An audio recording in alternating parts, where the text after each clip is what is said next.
السلام عليكم. وصول بعثة النادي الأهلي إلى الجزائر ومرسل كولر يحفز اللعيبة 23 لاعب بأهمية المباراة والثلاث نقاط. إصابة اليو ديانج وأحمد نبيل كوكا تعيد كريم نيدفيد للحسابات مرة أخرى، وهيقود الهجوم أنتوني موديست اللي كولر عول عليه كثيرا، وإن شاء الله التوفيق. اللي طبعا الصحف الجزائرية بتميل أكتر للغة الفرنسية، طبعا عارفين أنتوني موديست كويس، تمام، فبيحذروا من خطورة أنتوني موديست، بيقولوا هو ده مصدر الخطورة للنادي الأهلي.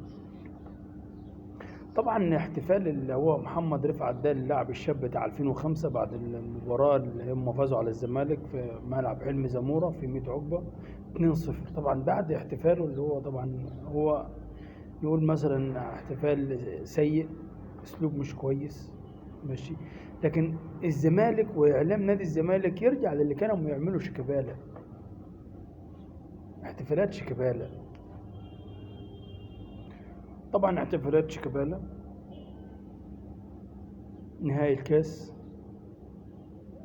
رفع الجزمة قبل كده، شتايم، الماتش اللي خلص 3-0 لما كان بيبكي لما جمهور الاهلي حط عليه، ماشي. طبعا جمهور الاهلي نفسه انكر الاحتفال بتاع محمد رفعت، ماشي. طيب احنا قبل ما نذبح محمد رفعت، شيكابالا الاحتفالات بتاعته والشتايم وي وي وي، احنا قبل ما نحاسب لاعب سنه صغير زي ده كنا حاسبنا شيكابالا، كنا حاسبنا اعلام نادي الزمالك، كنا حسبنا اعلام نادي الزمالك والاحتفالات اللي كانوا محتفلها شيكابالا. مفيش اعلام يعرف يقول كلمة حق علشان ما يزعلش الزمالك والزملكاويه. الزمالك واحتفالاته وحتى اعضاء مجلس الاداره بتاعته بيسيئوا للنادي الاهلي. عيب. قبل ما نحاسب عيل صغير زي ده، ماشي، كنا حاسبنا شيكابالا الاسطوره بتاعتهم اللي هم بيقولوا عليها. طبعا كابتن طارق السيد طلع مش عارف هو بصراحه يعني طلع كان شارب حاجه ولا كان جعان ولا ايه، بيقول لك انا افضل من محمد عماره ومن احمد ياسر ريان، من ياسر ريان، ماشي، ومن علي معلول. طب يا كابتن انت كنت كويس بس ما كنتش احسن من الناس دي، يعني انت ارجع لارقامك وارجع لارقام الناس ديات اللي هي مش معايا حاليا يعني، ماشي، ارجع لارقام. انت جبت كم جون؟ علي معلول لحد دلوقتي جاب 51 جون على ما اظن في جميع الموسم ساعه ما جه الاهلي. انت جبت كم جون؟ انت ايه ارقامك؟ عيب يا كابتن طارق، عيب. قبل ما تطلع وتتكلم كلام الناس تضحك عليك، اقسم بالله الناس تضحك عليك، ماشي. ياسر ريان واحمد ومحمد عماره وعلي معلول، انت عمرك ما تكون افضل منهم، انت كنت كويس لكن مش افضل من الناس دي، عشان الناس دي ارقامها هي اللي بتتكلم عليها.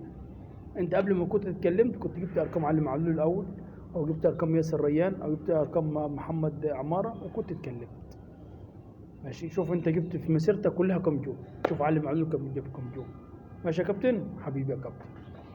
طيب وبالنسبه طبعا ناصر ماهر، يا عم ناصر انت مش عارف كان جعان ولا برضه يعني كنت ضربت لك 2 كبده ولا نصين صدق عشان تطلع ايه فايق كده وشرب لك كوبايه شاي يظبط دماغك قبل ما تتكلم يعني. قال لك انا ابويا كان زملكاوي جدا، يا عم انت حر، انت ابوه عشان تقول الحاجه.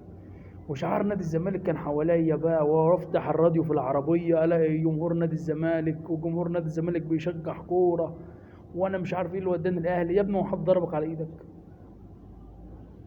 يا ابني يا ابني عيب. وانا واتكلم ولما بكلم حد من جمهور نادي الزمالك بحس انه بيفهم كوره. طب انت يا ابني دي رايك، ده رايك، احنا ما نقدرش نقول في حقك حاجه. وانا لو بكلم جمهور نادي الزمالك بحس انهم فاهمين كوره، يا عم ماشي انت حر، انت يعني ده رايك، ومحدش يقدر يقول في رايك حاجه، انت حر، بس ليه حاطط الاهلي في جمله مفيده؟ ده رايك. وانا ابويا اتربى على حب الزمالك والزمالك ده في دمنا، يا عم ماشي ملناش حاجه. هو انت دلوقتي انت حر، رايك وانت حر فيه، مفاتيح عربيتك دور طريقك اخضر، مالكش دعوه بالاهلي يا عم. مالكش دعوه بالاهلي. انت شوف لعبت في الاهلي كم سنه وخدت كم بطوله. هديك رحت الزمالك كان خدت بطوله ما تفوفوش. انت واسطورتك شيكابالا واسطورة محمد عبد الشافي راجل محترم، ما اقدرش اتكلم عنه في حاجه. ماشي، محترم بصراحه. بس اكشن بعد ما يحتاج الكوره ما يجيبش زي حازم امام. حازم امام الكبير احنا كنا بنقول عليه محترم السمسار ده. ماشي. طب انت اللي خلاك انت بتقول كده ايمن عبد العزيز ده وصل لاعلى ليفل تدريبي في الدنيا، درب المنتخب الوطني ما بيفهمش كوره. هي عليك انت. ايمن عبد العزيز نفسه ما بيفهمش كوره. ايمن عبد العزيز ما بيفهمش كوره.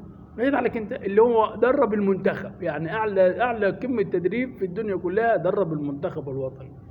ماشي، ما بيفهمش كوره.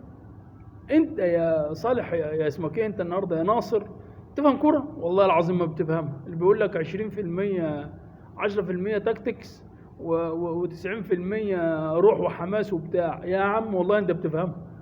والله انتوا مالكوا فيها. انتوا كزملكاويه مالكمش في الكوره. والله العظيم يا ناصر انا يعني بالنسبه لي انا انت ما بتفهمش كوره. اللي خلى ايمن عبد العزيز نفسه ما بيفهمش، تفهم انت يا راجل. ايمن عبد العزيز نفسه يا كابتن ناصر ماهر ما بيفهمش كوره، فانت ما فيش عتب عليك يا كابتن. لايك وشير وادعم الفيديو واعمل اشتراك في القناه وفعل زر الجرس. سلام عليكم.